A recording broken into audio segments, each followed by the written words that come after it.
Hola, bienvenidos. Aquí estamos para ofrecerles un reportaje de nuestra serie de reportajes de estos días. Y les cuento originalmente o inicialmente que los periodistas somos periodistas, quién sabe por qué, ¿no? Sobre todo los de mi edad, ¿no? Tal vez como consecuencia de la casualidad, de la fortuna, de la desgracia, de la época, ¿eh? Y en cualquier caso, seguramente sí, todos tengamos algún denominador común, que es la curiosidad, ¿no? Pero como consecuencia de la casualidad, que es lo que ha determinado la carrera de muchos periodistas como yo, siempre pensé que yo quería hacer otra cosa, ¿no? O que debía haber sido algo más útil que un periodista, ¿no? Y como soy una persona muy influenciable en muchos aspectos, se me pasó por la cabeza ser historiador, ser un marinero, ¿eh?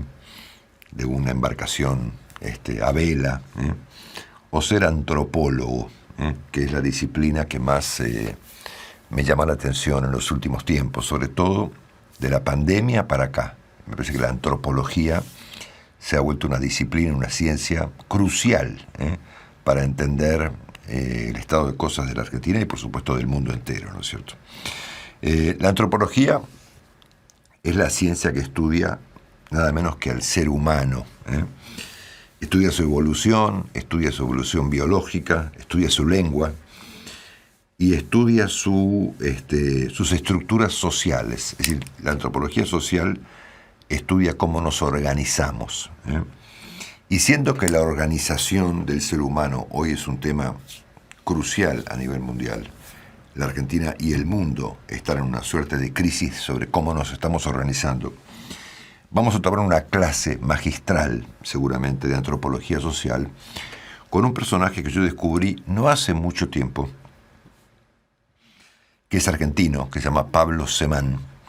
Yo lo sigo en sus artículos, él escribe habitualmente en Le Monde Diplomatique. De hecho, este reportaje está inspirado en un artículo de Pablo, publicado hace un año, o algo menos de un año, perdón, en Le Monde Diplomatique, donde él procura entender, examinar las razones por las cuales Javier Milei es el presidente de la Argentina. De hecho, Pablo anticipó semejante fenómeno, ¿no? Que todos, en todo caso, nos confundimos al mirarlo, ¿no es cierto? Y no solamente Pablo nos propuso una manera diferente de mirar a Milei, sino directamente una manera diferente de mirar al mundo, y los supuestos con los que miramos la política, siendo que él ha dicho que la política contemporánea ha sufrido un cambio, un gran cambio. Y si no entendemos ese cambio, no entendemos lo que miramos. Por lo tanto, para nosotros, para este canal y para mí en el plano personal, es un gran honor y un gran gusto saludar a mi admirado Pablo Semán. Hola Pablo, bienvenido. Es un gusto tenerte con nosotros hoy. Un gran abrazo. Bueno, el gusto es mío, espero estar a la altura de la presentación. Por supuesto que sí, por supuesto que sí. Eh, la antropología se ha vuelto, Pablo, antes de mirar los fenómenos contemporáneos a Milei y al mundo, se ha vuelto una disciplina, tal vez yo la he descubierto tarde, pero se ha vuelto, me imagino yo, de la pandemia para acá, una disciplina central, ¿no? Para entender al mundo, ¿no? Ujú. Sí, porque, a ver, yo te diría, esto viene ocurriendo durante todo el siglo XX, a mi entender, en que la sociología y la ciencia política, yo también soy sociólogo, ¿no? Ujú. Eh, Tenían una aproximación, yo diría, demasiado alienada en conceptos, en números, entonces todo el mundo hablaba de variables, de que las personas definidas por variables, y yo diría que desde los 2000 en adelante, que empezaron a pasar cosas que no pasaban antes, las ciencias sociales dijeron, bueno, probablemente debamos reconstruir nuestros sistemas de concepción y para entender eso deberíamos acercarnos más a los sujetos que producen eso que después nosotros codificamos, ¿no? Entonces la antropología se volvió un recurso por su propia metodología, que es más de una aproximación mucho más directa a lo que sucede con las personas, se volvió un recurso estratégico y te diría que muchos sociólogos contemporáneamente han acudido a la antropología. Y efectivamente, como vos decís, la pandemia fue una conmoción tan grande de las formas habituales de relación, que esas formas de relación que ya estaban codificadas, conceptualizadas, establecidas, y uno suponía que había detrás de eso una secuencia, que es a tal cosa le corresponde tal otra. Bueno, eso ya no están más esas secuencias, no están más esas linealidades. Entonces estamos todos como aproximándonos a un sistema que todavía no se terminó de configurar, y hay que verlo como lo más posible, como si uno estuviera siguiendo de cerca un terremoto que, digamos, para la vida tan compleja de la sociedad es un terremoto que no dura 3 segundos o 10 o un minuto y tiene escala 6 de Richter. Esto es como un trepidar constante Sí, que ya lleva por lo menos 10 años, un poco, yo diría un poco antes de la pandemia, y obviamente la pandemia fue un shock. Así que, sin duda. digamos, en ese cambio del objeto que eran las sociedades, los antropólogos vamos con recursos digamos, de aproximación lo más directa posible. Yo, en general, a veces mi trabajo, hablo con gente lo más posible. Me organizo turnos existenciales de dedicarme a hablar con gente in situ. Pablo, en este famoso trabajo que yo tengo aquí delante mío, publicado hace creo que medio año más o menos, Ujú. en Le Monde Diplomatique, llamado ¿Por qué Sí. cuesta tanto entender el éxito de Milei? Y tómenme que Pablo anticipó ese éxito como pocos lo han hecho. Eh, Vos proponés que ocurrió un cambio en todos los supuestos de la política contemporánea, ¿no? Conservadores, liberales, izquierdas, derechas, Ujú, ujú. estatistas, no estatistas, ¿no? Em, ¿Cuáles son esos parámetros hoy alrededor de los cuales, y vuelvo a la antropología social, alrededor de los cuales nos estamos organizando? Ujú. ¿Qué Mira, valores, qué parámetros, qué conflictos, ¿no?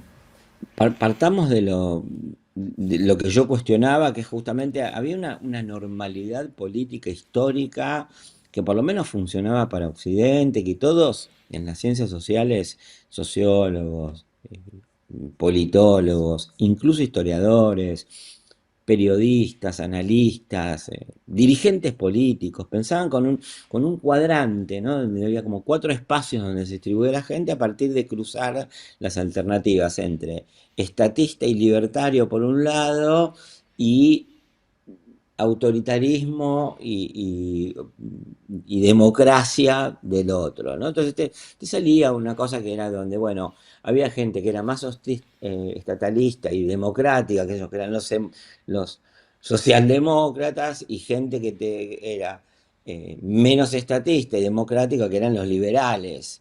En ese cuadro los libertarios realmente no te aparecían, eran una extrañeza. Y si hoy uno intenta trabajar con ese cuadrante, te das cuenta que en Occidente, no me quiero meter en el resto del mundo, tenés que, digamos, el cuadrante no resulta discriminante, porque hay un montón de cosas que no caben en el cuadro y las que Mm. cabían en el cuadro son muy pocas. Entonces, un poco, eh, esto lo armé en una clase tratando de explicarle a los alumnos por qué yo creía que al día siguiente iba a ganar Trump, en una clase que estaba dando en Francia. Entonces les dije, miren, hay una dimensión que es el puro ejercicio del poder, que es, digamos, el poder versus la anarquía, ¿no? Y hay otra que es la jerarquía versus la igualdad. Son dos dimensiones culturales, no es como en el anterior cuadro. Y ahí uno encontraba que el espacio de jerarquía y poder, el privilegio de la jerarquía y el privilegio del poder contra cualquier posibilidad de debilidad, desconfiguración, ejercicio más moderado del poder, eh, en ese cuadrante entre poder y jerarquía, afirmación del poder y la jerarquía, se superpoblaba, entraban Claro. todos. Y en todo caso después, viste, había contradictores de eso. Y dije, bueno, este es el signo de una nueva época, esta concentración en la recuperación, en la evaluación superlativa que tienen el poder, la imposición, y por el otro lado, la jerarquía, digamos, el abandono del sentimiento y de la experiencia y de la expectativa de que somos todos iguales. ¿No? Iguales ante la ley, obviamente, pero, pero esas dos suposiciones nuevas empezaron para mí a habitar fuertemente el panorama. Después yo fui y busqué en bibliografía representaciones gráficas digamos, de la distribución de las opiniones políticas y encontré que hay algunos autores que justamente habían formulado ese cuadro y dije, bueno, no sé si está bien, pero no estoy solo. Claro, correcto. Estás planteando ahí, Pablo, corregime si me equivoco, una suerte de asimetría en un concepto que para mí era crucial y para muchos de nosotros, que es el capitalismo democrático, ¿no? Ujú, Que se supone ujú. ha sido, con matices, la fórmula que le dio éxito al mundo, ¿no? O por lo menos al mundo después de la revolución industrial, ¿no? Es decir, ciertos niveles de capitalismo con altos niveles de democracia, ¿no es cierto? Esto explica Occidente, ¿no? Esa relación entre democracia y capitalismo, o a la inversa, me estás diciendo que se volvió asimétrica, si no es que está quebrada. Sí, yo creo que a lo que asistimos, bueno, no es solamente yo, y diría, yo seguí la traza de algunos autores contemporáneos que vinieron planteando esto hace bastante tiempo. Uno es Pierre Rosanvallon, que empezó a hablar de la contrademocracia y Ujú. también de la idea de democracia y liberal. Otro es Adam Przeworski, que también, digamos, planteó esto. Y los dos tras, caminaban un sendero que es el de el divorcio del capitalismo y la democracia. Yo te diría, ellos los venían planteando hace unos 15 años. Justamente como los antropólogos llegamos a esas cosas por otro lado, más inductivamente, ¿no? No partimos de una teoría. Yo me encontré con esas teorías cuando había cosas que no me cerraban en términos de teorías que yo conocía. Y efectivamente, digamos, como me acerqué a eso, me lo fui encontrando en la vida cotidiana de los sujetos en Argentina, en distintos lugares sociales donde las aspiraciones democráticas son débiles y donde hay una especie de darwinismo salvaje y de una aspiración al imperio de la pura relación de fuerzas, ¿no? En ese contexto, capitalismo y democracia se vuelven bastante inconciliables. Y estas aspiraciones, te digo, no son solamente de, uno podría decir, bueno, no, bueno, porque los empresarios y la voracidad y la competencia, ni siquiera la voracidad, la competencia obliga a que los propios empresarios cuestionen los marcos nacionales democráticos, porque si no, tienen que competir con lo que sucede en la India o en Camboya y en Vietnam, donde no hay las mismas reglas laborales. No, pero esta expectativa de relacionarse eh, a partir de la ley del más fuerte, ¿no? Sí. Uno la ve en cualquier tipo de persona, porque aparte, y ahí sí es, digamos, la antropología me proporciona un recurso específico que es, yo trabajo, es un método de rendimiento decreciente, ¿no? Porque uno trabaja mucho tiempo con gente, tiene que ir a hablar, tomarse un mate, comer una pizza, hacer esto, lo otro, y van saliendo cosas, pero las cosas que salen son tanto más genuinas, tanto más vivenciadas que ayudan a romper los conceptos de los que veníamos. Nosotros veníamos, y esto lo decís vos también, y estamos totalmente de acuerdo, en un universo donde capitalismo y democracia eran incuestionables y ese matrimonio era incuestionable. Y entonces uno se encuentra con que, bueno, en la experiencia de la gente, la democracia deja de ser tan importante y yo diría la igualdad también, ¿no? La igualdad ante la ley, la igualdad de oportunidades. No estoy hablando de la igualdad sustantiva permanente como ley, eso de ninguna manera.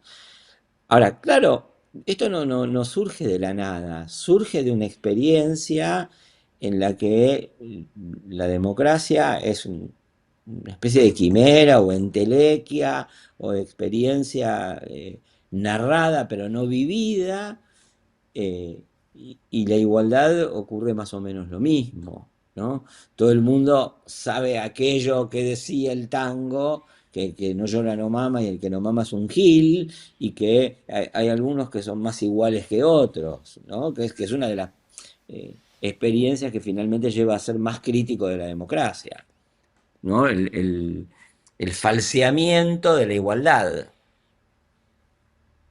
Así que, bueno, llegamos a eso por vía de experiencias de los sujetos, por un lado, y por el otro lado, por el cambio de estructuras en las que se dieron la experiencia de los sujetos. Ahí sí tenemos un proceso de muy largo plazo, porque este momento crítico está desarmando una institucionalidad que tiene, yo te diría, eh, digamos, está originada y se acumularon cosas a partir de eso desde la paz de Westfalia en 1600, ¿no? Digamos, la soberanía nacional, el Estado, la tributación, el liberalismo, los derechos civiles, los derechos políticos, los derechos sociales.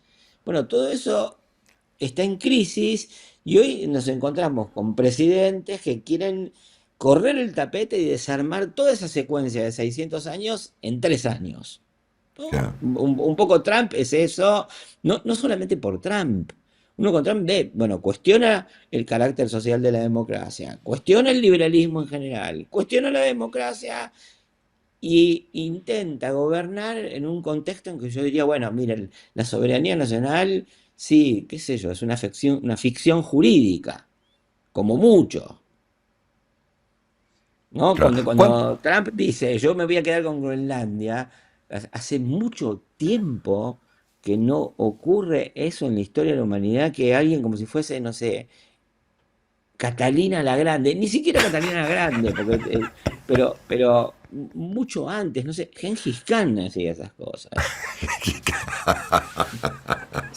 Sin duda, me hace reír. ¿Cuántos parecidos encontrás, Pablo, entre Milei y Trump? Mira, yo creo que hay un parecido de familia en varios presidentes, yo sé que vos los conocés, eh, Trump, Víctor Orbán, Javier Milei, el presidente de Polonia, que Ujú. gracias a no sé qué, él tiene menos buena prensa, algunos líderes de Europa Occidental, eh, que es interesante, por ejemplo, a partir del caso de Víctor Orbán, y que permite entender a todos los demás. Víctor Orbán es un tipo bastante inteligente y muy preparado. Yo creo que él inventó, y si no inventó, decidió usar como propio el concepto de democracia iliberal que formuló Mm. Rosanbalón, que es una democracia que, bueno, ¿qué es lo que tenemos de la democracia? Bueno, las elecciones, la instancia de legitimación de un liderazgo. Después, la separación de poderes, los derechos de las minorías, la tolerancia, todo eso son accesorios liberales de la democracia con los que nosotros pretendemos terminar, ¿no? Bueno, Sí, yo claro. diría que ese planteo iliberal atraviesa el pensamiento, las ideas y sobre todo la práctica de Trump, de Bolsonaro, de Milei, del propio Uribe, ¿no?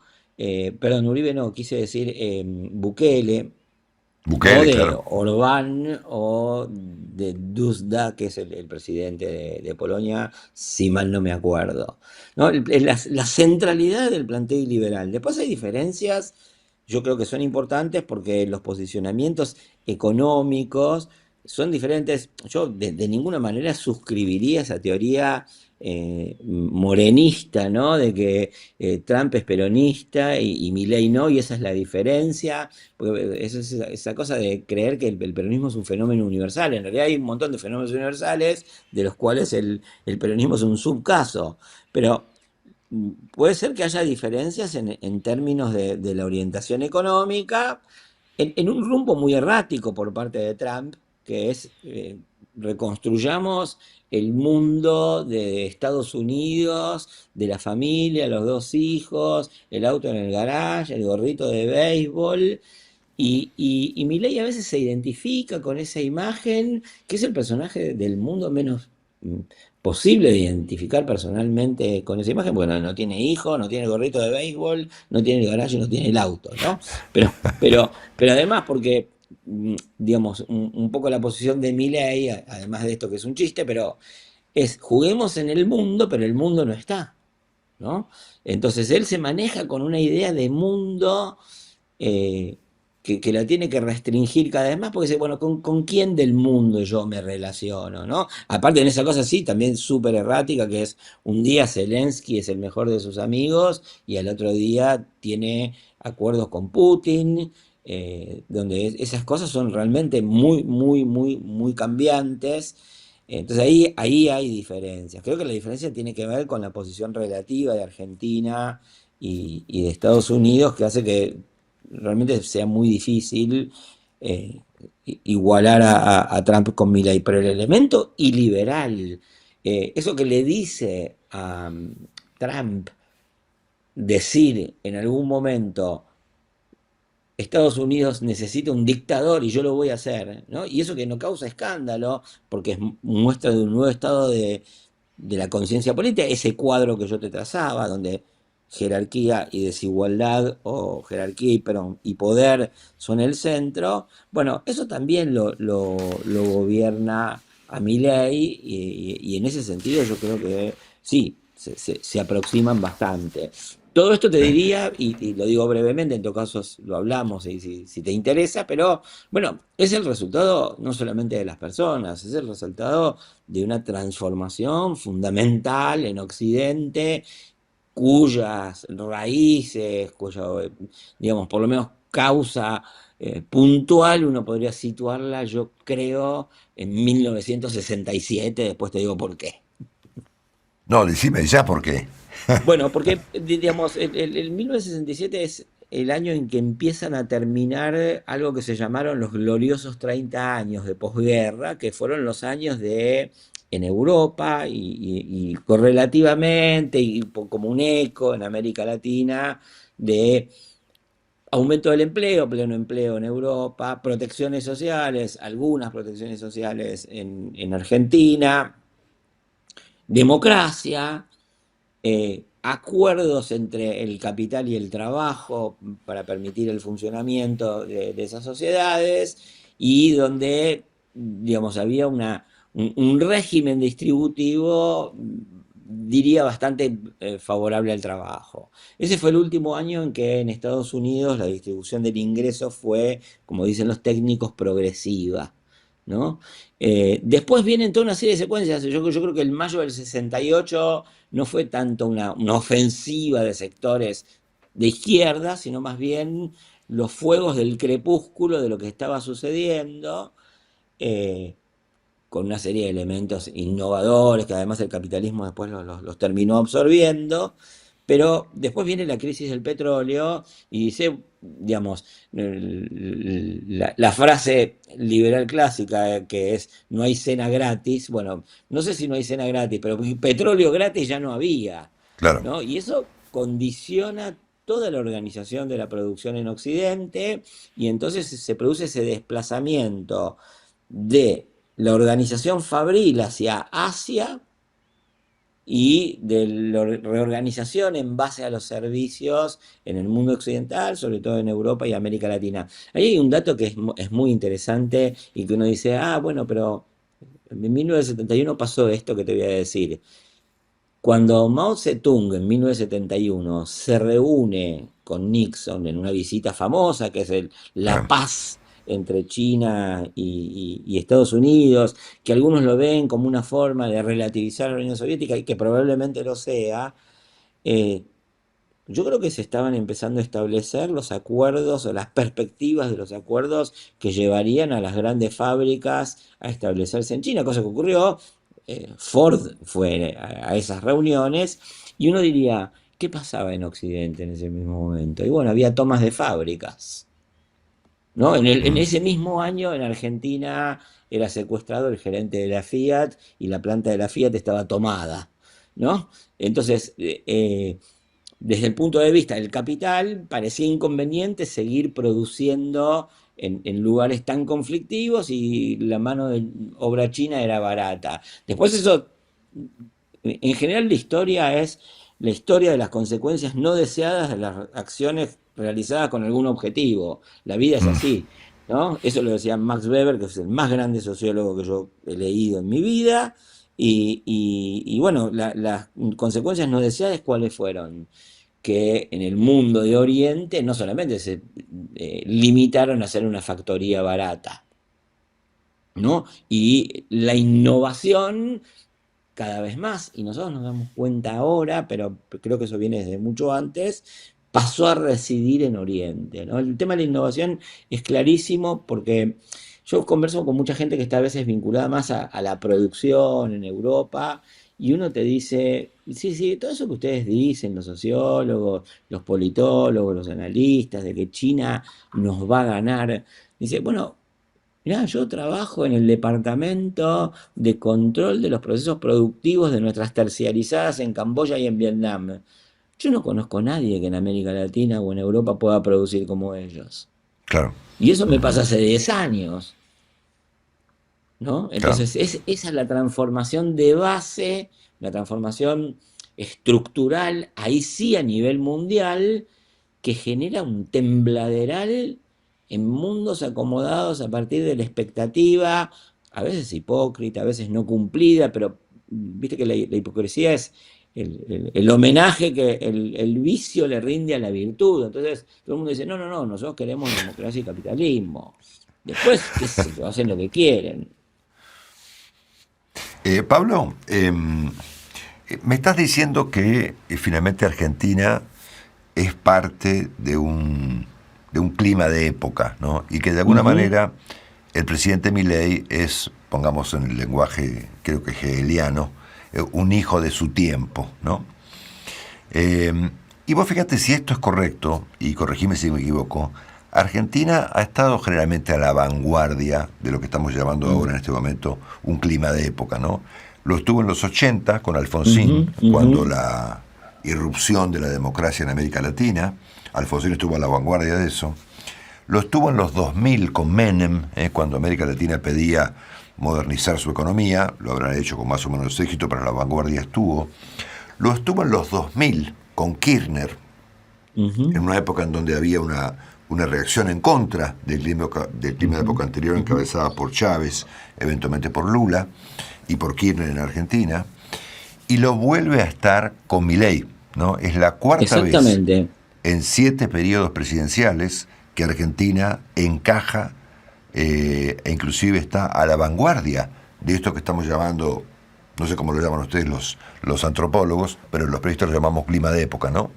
Sí, mira, y yo te diría antes también, porque, digamos, en la época de las segundas dictaduras militares, Argentina fue un ejemplo extremo, y También. te diría, en el contexto de la Guerra Fría, toda la salida traumática y a través de un golpe de Estado, del primer peronismo, tuvo muchas de esas características en países donde también hubo guerras civiles, sobre todo en América Latina.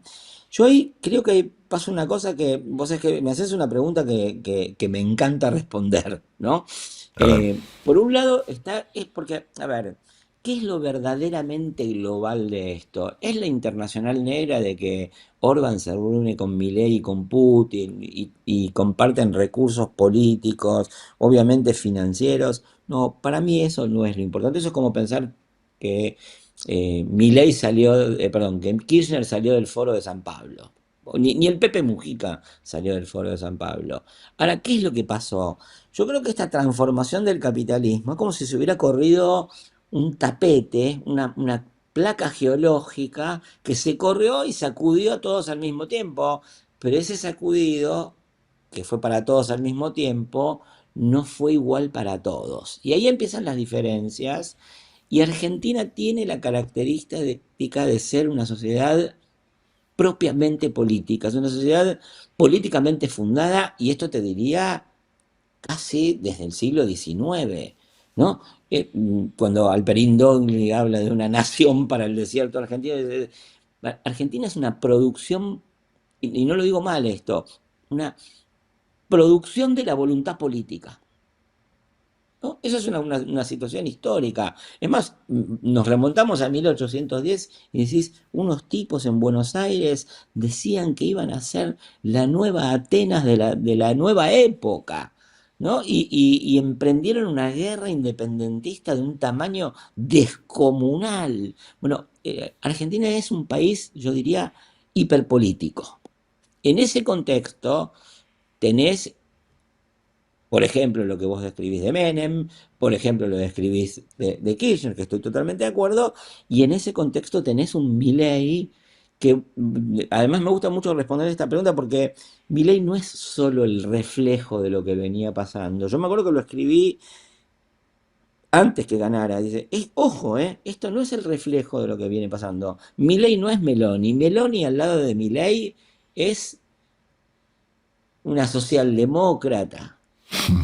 Claro, Meloni es un extremista por el extremismo mismo, cuya productividad política justamente se entiende en un país donde la política está al mando de todo, y en ese sentido, y justamente yo estuve en Europa hasta hace poco, durante unos cuantos meses, uno veía que, claro, Milei no es un tipo, no es un gran profesor, no es un orador que transmite conceptos clarísimos y permite hacer docencia entre los líderes políticos, pero tiene una gestualidad que habilita a los otros a decir cualquier cosa. O sea, Ayuso, Meloni, algunos de la extrema derecha francesa, que para mí es muy particular, se habilitan a decir cosas en parte porque las dijo Milei. claro. ¿No? No dice, no lo digo yo, lo dice Milei. No, Milei es como la voz de sus designios menos decibles porque son los menos legítimos. Y en ese sentido, Milei ha sido el habilitador, el que le puso lubricante a la posibilidad de decir algo. Cuando gana Trump, eso se transformó en un tándem de la habilitación de las posibilidades más extremas del discurso y de la práctica política. Sin Pero duda. entonces ¿En sí, qué es lugar? hijo del clima de época, pero también es un gran productor del clima de época, Milei. Siendo que viene de un país muy chiquito, pero todo ese activismo internacional que tiene Milei no es sin consecuencias para la política, por ejemplo, europea o estadounidense. Eh, Obviamente que Estados Unidos tiene una densidad, una envergadura, donde lo que dice Trump es lo más importante, pero yo no descarto que el hecho Milei y lo que estaba haciendo Milei hizo que muchísima gente se sintiese habilitada. ¿Vieron que se puede decir eso? ¿Vieron que Claro, se puede hacer eso? sí, claro. Pablo, ¿en qué lugar de este cuadrilátero que tan bien describís la tenemos que poner a Cristina Fernández de Kirchner? Bueno, mira, yo creo que Cristina Kirchner es un personaje muy, muy, muy complicado, pero yo no dudo de ponerla en ese cuadro que yo planteaba antes, de acento en el poder o acento en la anarquía, y de acento en la jerarquía y acento en la igualdad. Yo creo que Cristina Fernández de Kirchner tiende a acentuar mucho más el polo del poder y del ejercicio del poder. eh, digamos, no creo que sea una teórica de la democracia iliberal al estilo que lo es Víctor Orbán, pero, digamos, porque me estás preguntando por un campo político, ¿no? Y yo muchas veces he dicho que mi ley es un madurismo de derecha, ¿no?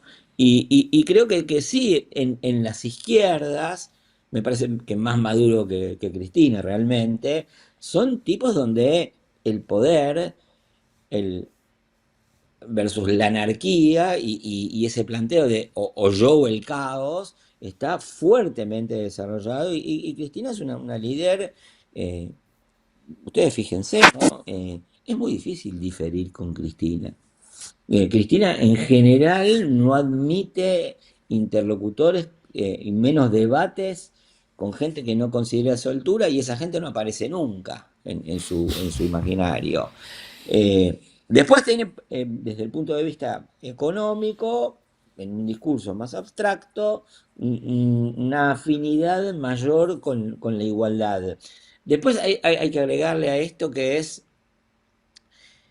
muchos de estos gobernantes pro jerarquía y pro desigualdad terminan siendo menos antiigualitarios que lo que parecen. No, no es el caso de Milei, porque, por ejemplo, en Turquía, Erdogan, el propio Víctor Orbán empezó a admitir instituciones sociales que al principio de sus mandatos no atendía. Inversamente, yo te diría que la igualdad durante el periodo kirchnerista, y yo lo digo esto así, digamos, porque muchas personas conocen mi trayectoria, yo no reniego de mi trayectoria, yo soy una persona que viene de la izquierda y que cree bastante en la igualdad, ¿no? Por eso a mí me frustra Cristina Fernández de Kirchner muchísimo más que a vos, tal vez, que por ahí no esperaba nada de ella, pero yo No, creo que la organización social y política que promovió el kirchnerismo eh, fue muy insensible a los hechos de desigualdad que creaba, que uno podría decir, miren, no los pensaban, pero igual salió así, ¿no? Y en Argentina, entonces, el triunfo de Milei tiene una particularidad. Milei es un líder anti-libertad y anti-igualdad. Que él se diga libertario importa muy poco. ¿Sí? Su relación con la libertad es bajísima. El pluralismo no lo respeta, los derechos de las minorías no lo respeta, el parlamento no lo respeta, la división de poderes no lo respeta. O sea, no es Montesquieu, no. ¿no? Bueno, Bueno, eh, Cristina y, tampoco, ¿no? claro, claro, pero respecto de la cuestión de la igualdad, Milei es un promotor del antiigualitarismo más ramplón y más bestial. Cristina, en principio, discursivamente lo era. Ahora, durante su gobierno se crearon situaciones que, digamos, hacían ver que esa situación que muchas veces revela a las sociedades contra la igualdad, que es que sí, somos todos iguales, pero hay algunos que son más iguales que otros, ¿no? Mm, Que es una vieja frase que se decía en las épocas de disolución de los socialismos. ¿No? Dice, bueno, sí, sí, igualdad sí, pero este es más igual que yo y hay otro que es mucho más igual que el otro. Bueno, eh, ¿quiénes son los iguales en esto, no? Eh, entonces, Milei a veces representa, paradojalmente, una especie de crítica igualitaria, involuntaria, ante las desigualdades producidas, entre comillas, involuntariamente por el kirchnerismo, en el sentido de que quiero ser bueno con todos. Milei cree en lo que dice, Cristina cree en lo que dice, todos creen en lo que dicen, uno no les va a negar el derecho a pensar que quieren lo mejor, pero aún así, queriendo lo mejor, le sale una cosa por otra. Pero Milei tiene una cosa rara, por lo menos por un momento, y eso yo lo vi mucho en el momento de emergencia de Milei, que es que realmente una parte de su electorado era más igualitario que el electorado kirchnerista. ya, claro. Pablo, en algún momento creo que fue Giuliano da Empoli que dijo que bueno que Ujú. este clima de época que estamos sobre el cual estamos conversando incluía ira más algoritmos, ¿no? Mm. En esa combinación, la política evidentemente hoy en día consiste en gran parte en estimular la ira, ¿no? En alimentarla, ¿no? Ujú. En ese sentido, ¿crees que esta figura de Cristina Kirchner, irritando a mucha gente desde un balcón, presa con una condena judicial, es funcional a este formato que estamos comentando de Milei? Bueno, en principio sí. Quiero hacer una cosita un poco más larga para Dale. que podamos pensar con claridad la situación, ¿no? Vos sabés que en los años 20, cuando aparecieron los nazismos y, bueno, ha pasado algo por acá, es el gato, perdón. Mm. Cuando Ya aparecieron invitaba. los nazismos y los fascismos, hubo toda una literatura destinada a interpretar cuál era el peso de la irracionalidad en la historia, ¿no?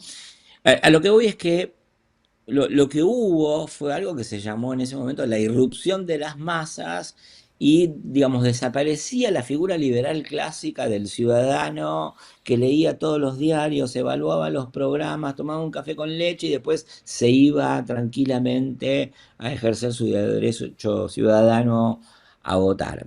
Lo que se descubrió a partir de esa época es que, en realidad, y ya lo había descubierto también Maquiavelo, que ira y razón son motivos permanentes y constantes del comportamiento político, no en las mismas proporciones, obviamente no en las mismas proporciones. Yo creo que nos encontramos ante una situación parecida. Y ahí además hay otra cosa.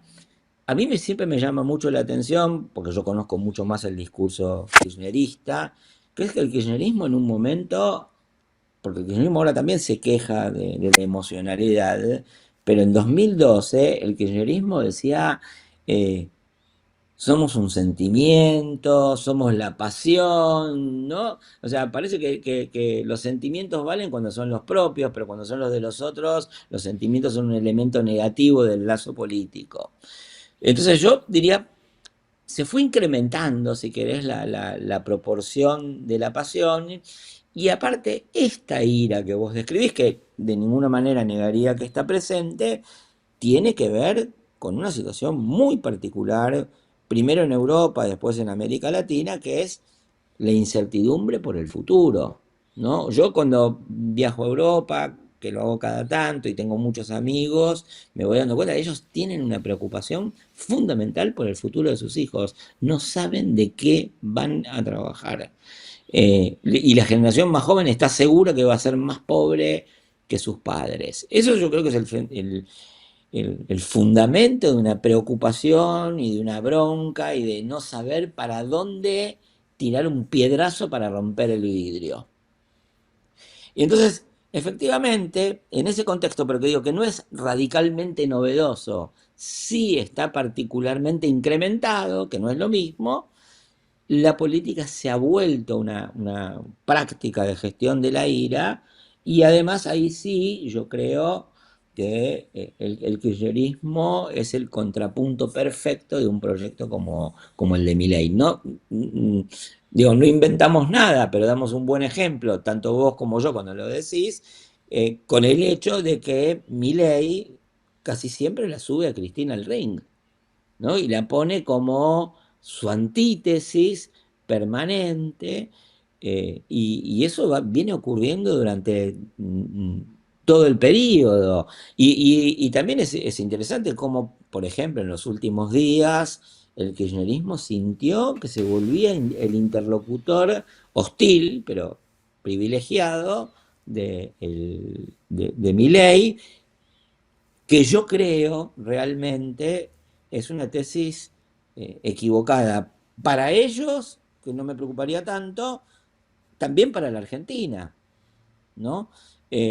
Justamente me parece que hay un contraejemplo, que el kirchnerismo no lo entiende porque cree que ellos son iguales y no son iguales. Lula salió de esa situación frente a Bolsonaro haciendo alianzas amplias y deprimiendo digamos, el tipo de confrontación que era permanentemente crispada, ¿no? Lula salió de esa situación haciendo una alianza con Alckmin y el kirchnerismo pretende salir de esa situación haciendo una alianza con Bregman. Me parece que hay una diferencia. Le explicamos a la gente que está siguiendo esta conversación que lo que está contando Pablo es que Lula hizo una alianza con una parte de la derecha más moderada, digamos, en Brasil, Ujú. que Bolsonaro. Por eso Gerardo Alckmin, que era el alcalde de San Pablo, si no me equivoco, Exactamente. fue el resultado de una alianza que hizo finalmente Lula con nada menos que Fernando Enrique Claro, Cardoso, ¿no que es era un cierto? tipo tan ¿Eh? desabrido que Sí. yo me acuerdo porque en esa época yo vivía en Brasil, en los años 2000, lo llamaban helado de agua, ¿no? Picolé. Pero también eso habla de la situación argentina. En Argentina está difícil encontrar políticos de derecha que encarnen de la mejor forma posible un sentimiento republicano. Claro. ¿no? Claro, Porque correcto. justamente, digamos, o sea, lo que hay que buscar acá, me parece, como salida, es un arco de alianzas democráticas que se oponga a este privilegio excesivo o superlativo, más que excesivo, en el poder por el poder mismo, ¿no? En un momento, yo no sé si vos te acordás, pero en el inicio del gobierno de Milei, cuando ellos estaban incorporando, no sé, a Rodolfo Barra, y que muchos decían, bueno, pero miren, Rodolfo Barra fue nazi, o este o el otro, el mileísmo decía una respuesta digna de Carl Schmitt, que era un teórico político alemán, que decía, nosotros decidimos quién es nazi y quién no lo es. Entonces, digamos, Claro. si lo incorporaban a Hitler, dejaba de ser nazi porque ellos decidían que no lo era, ¿no? Entonces, creo que el contrapunto de eso, o lo que debería oponerse a eso, con un proyecto político más claro, es una alianza realmente propiamente democrática, y ahí se hace difícil ver los actores que podrían hacer eso en la Argentina. Claro, porque el centro está no solamente mal visto, el centro, la moderación, cualquiera sea de los lados, sino además dinamitado, ¿no? Está Si vos mirás... diluido y te diría, eh, sí, tiene una dificultad adicional, que es que el centro argentino está atravesado por la división peronismo-antiperonismo. claro, Entonces, nosotros tenemos una división entre un bloque anti-igualitario y pro ejercicio fuerte del poder por el poder mismo, un bloque iliberal, y la oposición a eso a veces no puede deslindarse del iliberalismo tan fácilmente, y, y además esa misma posición está atravesada por la división peronismo y antiperonismo. Entonces hay tipos que no pueden hablar, no porque no sean liberal en el sentido de partidarios, que no sean republicanos, digamos, sino que no pueden hablar porque son o fueron peronistas y antiperonistas respectivamente, y les cuesta mucho sentarse, compartir, y en todo caso ellos pueden sentarse y compartir, y sus electorados tampoco les van a hacer caso tan fácilmente. claro. Pablo, tengo por lo menos tengo dos preguntas finales. Y esta es una de las que más me interesa porque yo creo que detrás hay un fenómeno que me gustaría saber tu reacción.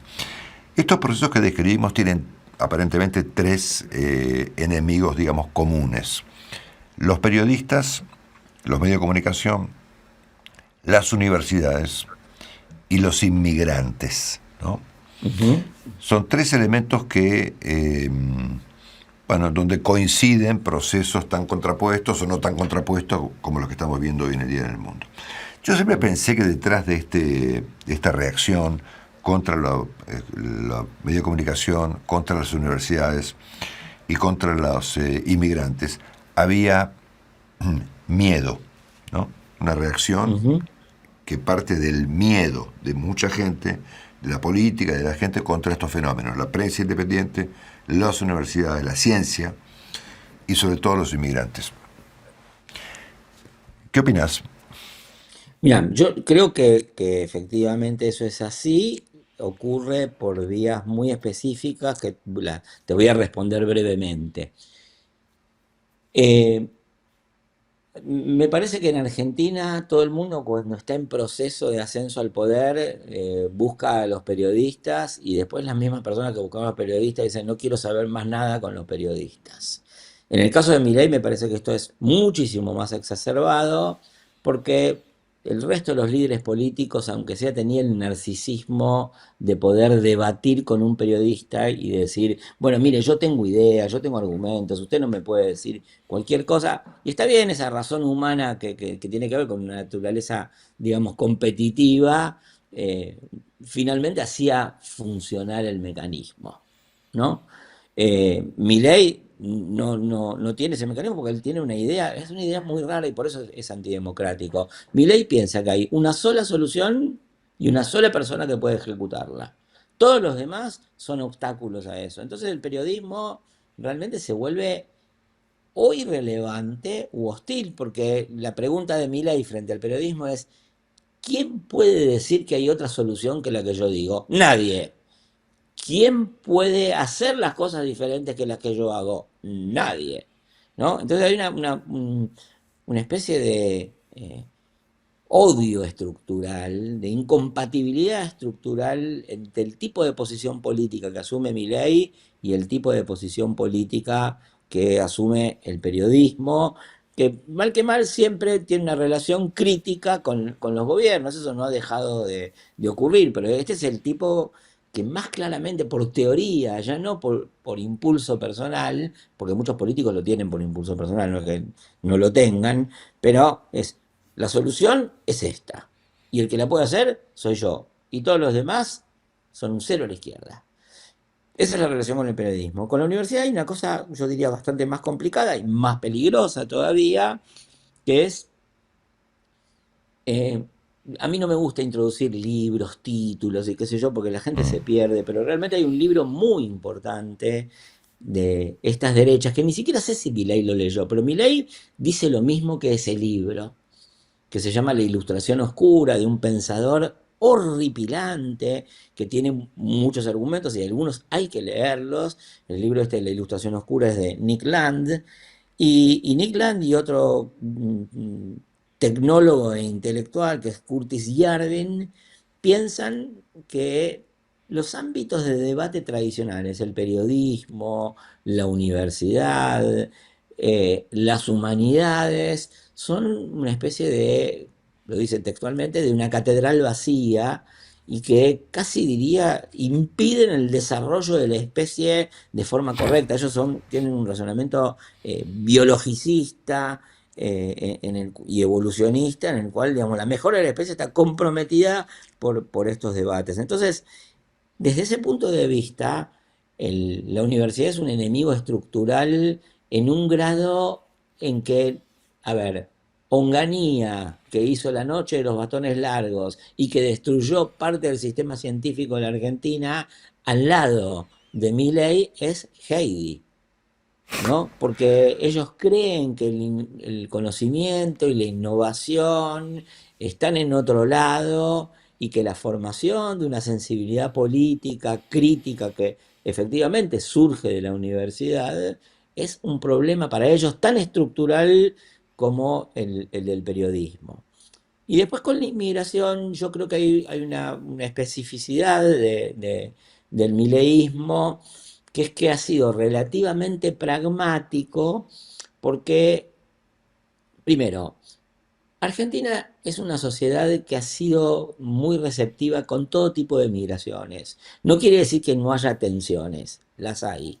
Y hay racismos cotidianos y hay formas de exclusión cotidiana. Pero al mismo tiempo es una sociedad que uno la compara con cualquier otra. Yo he vivido en muchos países de Latinoamérica y ser de otro país de América Latina es muy difícil. Y en general las sociedades con las migraciones se relacionan ambiguamente. Pero Argentina es receptiva, Argentina valora. Los argentinos más pobres cuando ven migrantes pobres que progresan, no solamente los envidian y piensan que les están quitando su trabajo. No, también hay formas de solidaridad, de acoger lo que traen esas personas que es muy fuerte. Entonces, yo creo que mi ley, y además encima los migrantes votan, y votan en las elecciones territoriales, entonces se vuelven un capital político importante. Entonces yo creo que mi ley ahí es muy pragmático, deja de ser principista. Odio a la universidad sin ningún problema, odio al periodismo sin ningún problema. Difícilmente uno le vaya a escuchar un discurso tan xenófobo, aunque en las redes sociales, militantes mileístas sí tienen un discurso claramente xenófobo y muy racista. Entonces, ¿cómo soluciona esa ambigüedad de su propia posición? Sobreactuando medidas disciplinares con un tipo de migración, con determinadas situaciones migratorias que las pone en el centro y que eso no deja de tener efectos, porque finalmente, cuando eso empieza a interactuar con las ideas de la gente sobre la migración, pone un poco más violenta a la gente con los inmigrantes. Eso tampoco es pluralista, eso tampoco es liberal, eso tampoco es democrático y, digamos, otra vez, porque en realidad lo hace todo el tiempo, creo yo, Milei, juega con fuego con el pluralismo, juega con fuego con el periodismo, juega con Mm. fuego con las universidades y también con la situación de los migrantes. Claro. Aún así, Pablo, esta es la anteúltima pregunta, eh, aún jugando con fuego, con todo eso, hasta jugando con fuego, inclusive con algunos aspectos económicos como el tipo de cambio, Mm. el fenómeno Milei no es un fenómeno superficial, ¿no? Es un fenómeno No. mucho más profundo, mucho más complejo, que, citando algún comentario tuyo previo a esta conversación, es un fenómeno que llegó para quedarse eventualmente un largo rato, ¿no? Sí, sí, te hago las anécdotas para los antropólogos son muy importantes. Yo estuve haciendo trabajo de campo en la tercera sección electoral Ujú. hasta hace, no sé, 5 días y voy a volver. Pero había empezado antes de que Cristina Fernández de Kirchner anunciase que iba a ser candidata. Y estoy trabajando en lugares muy pobres de la tercera sección electoral, donde el peronismo presupone que tiene una votación, no sé, del 85%. Y a mí me pasó una anécdota que después se repitió sistemáticamente. Yo no hago números, pero me doy cuenta de las cosas que pasan y digo, esto no permite proyectar los números que proyectan los encuestadores. Tuve esta conversación con Eduardo Fidanza, que escribió algo a propósito, pero incluso dentro de una organización vinculada a un dispositivo del gobierno territorial, uno se puede encontrar con que dos o tres personas enuncian una tesis incidentalmente favorable a las ideas del kirchnerismo, ¿no? No importa, qué sé yo, critican algo muy indirectamente del gobierno o valorizan algo de los gobiernos anteriores, realmente cosas muy leves. Yo no hago preguntas sobre política, la política me aparece en el diálogo cotidiano.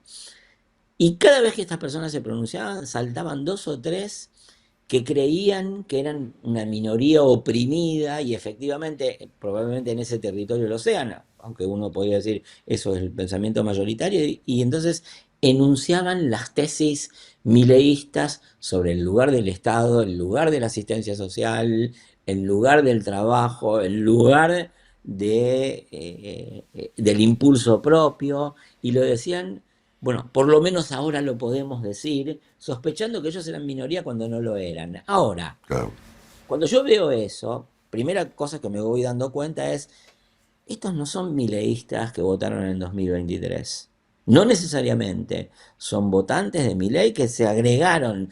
Esto no quiere decir que Milei haya perdido votos, porque, perdón, no haya perdido votos. Seguramente en el total se compensan. Tiene nuevos mileístas y algunos de los que lo votaron se habrán distanciado. Pero el mileísmo es como una ola que se va asentando progresivamente y muchas veces como una marea en ascenso gana nuevos centímetros, metros, espacios de playas donde no había llegado. Eso es lo que para mí quiere decir que esto es llegó para quedarse, porque hay formas de pensar la relación con el trabajo, la relación con la política, la relación con la responsabilidad personal, que son propias de lo que Milei percibió que había e intentó estimular, ¿no? Y Correcto. esto yo lo veo en varios municipios de la primera y de la tercera sección electoral, en sectores populares donde uno decía, y uno escuchaba muchas veces a la gente decir, no, el Milei no tiene nada en los sectores populares. Yo digo, el voto a Milei fue muy transversal y por lo que yo estoy viendo sigue siendo muy transversal y tiene que ver con un cambio de época. Después, Sin duda. el voto a Milei es voluble por otras razones. Ahora no se siente porque eso ya pasó, pero el caso Libra fue bastante impactante en la sensación de quienes votaron a Milei, incluso en los sectores populares que no están pendientes de las criptomonedas, o uno cree que no están pendientes de las criptomonedas. Así que eso es lo que te puedo responder, digamos, con más detalle sobre que hay una sensibilidad a favor de mi ley que se fue sedimentando junto a la densificación política y organizativa de eso, con lo cual, bueno, efectivamente quienes piensen democráticamente, quienes privilegien los principios liberales y republicanos, eh, tienen por delante un combate duro. Sin duda. Pablo, a pesar de que por ahí no tengas respuesta a esta pregunta, me gustaría cerrar con un tema que me resulta inevitable, que es el mundo, ¿no? ¿Ustedes creen, los antropólogos, los sociólogos, si es que tienen una visión sobre el tema, de que estamos en alguna forma de guerra mundial o no? Bueno, a ver, no respondo por el gremio, respondo por mí mismo. Dale.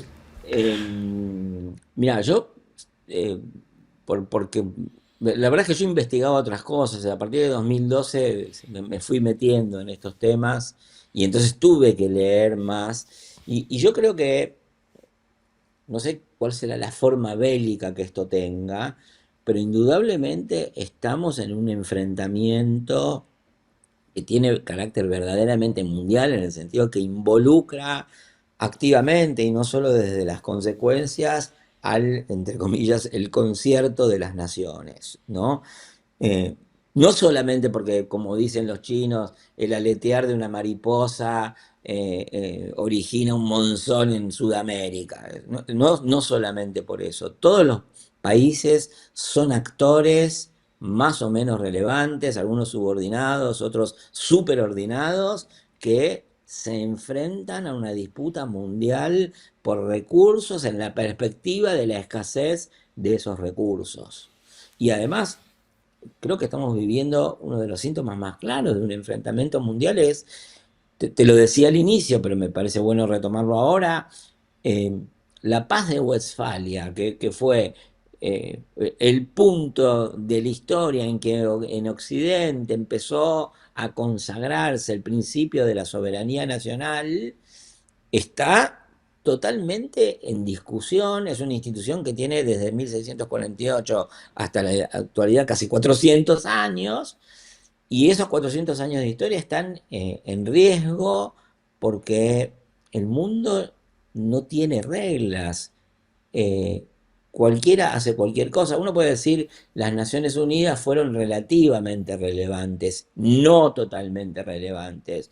Por hoy las Naciones Unidas no son para nada relevantes. El Consejo de Seguridad de las Naciones Unidas puede decir una cosa y Trump hace cualquier otra y sin avisar. Y dice, miren, ¿saben qué? Yo hago lo que quiero cuando quiero. ¿No? Entonces, sí, yo creo que estamos en un conflicto mundial. Después, cuán abarcativo sea eso, yo no lo sé, no lo puedo predecir. Lo único que sí puedo decir, que me parece importante traer a colación, que es ese gran sociólogo que era Max Weber, que él decía, la historia de la humanidad es la historia de las consecuencias no deseadas de acciones voluntarias. Porque todo lo que hacemos crea consecuencias que nos superan y se nos sobreimprimen. Entonces, todas estas escaladas violentas que ocurren con cosas que si se disparan no tienen reversibilidad, son muy problemáticas. Nosotros en Argentina nos decimos o nos sentimos demasiado lejos de los estallidos atómicos, pero todos mis amigos y todos los analistas que yo conozco que están en Europa nos miran sin preocupación y sin expectativas de que algo podría ocurrir si por accidente en un bombardeo sobre una instalación nuclear se desata una reacción nuclear y hay radioactividad disparada por todos lados. De hecho, digamos, eso pasó en un contexto menos conflictivo como el de Chernobyl y todavía muchas veces se están pagando las consecuencias. ¿Qué no podría pasar con un uranio enriquecido, ponele, al 60%? Porque Chernobyl fue con un uranio enriquecido a mucho menos porcentaje. Entonces, sí, creo que estamos en una confrontación mundial, creo que estamos en un mundo sin reglas donde ese eje del poder por el poder mismo se manifiesta más fuertemente que en ninguna otra etapa de los últimos 150 años. Y después, ¿qué manifestaciones bélicas concretas eso tenga? Yo no las sé. Bueno, Pablo nos ha ofrecido una suerte de clase magistral sobre historia, sobre sociología y sobre antropología. Para nosotros ha sido un honor tenerte, Pablo, y estoy seguro que esta conversación va a repetirse de vuelta en este curso del año, no tengas duda. Si es que aceptás, por supuesto, Bueno, ¿no? Claro, claro que acepto. No, no, para mí es un honor que me entrevistes, para mí sos una de las voces constitutivas de la mañana, porque oigo mucho, así que digo, me siento en parte de una escena de la que yo participo en general pasivamente, que es oyendo. Te agradezco muchísimo la entrevista. Ha sido un placer. Me gusta este formato que permite explayarse y pido disculpas si di respuestas demasiado largas. No, no, no, yo es lo que yo aspiraba, a que tus respuestas fueran largas. Querido Pablo, un abrazo muy grande y espero que continuemos muy pronto nuestra conversación. Y muchas gracias realmente. ¿Eh? Perfecto, yo también muy agradecido. Es Gracias. Pablo, es Hasta Pablo luego. Semán. Seguimos.